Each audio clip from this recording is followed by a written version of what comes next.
New in Stella 4.0 is the ability to copy colors into graph series using color codes.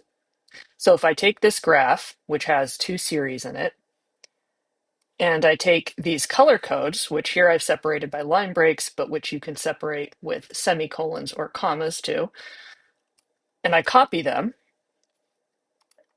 I can then click Set All Series Colors from Clipboard, and you'll see that the series colors here have changed to match the colors I've copied. Now, this is not a comparative graph. This is a graph that is tracking two variables.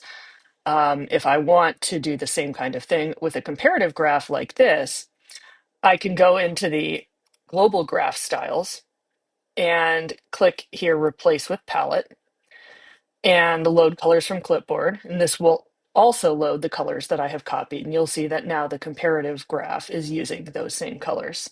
And you can copy colors to interface graphs in the exact same way.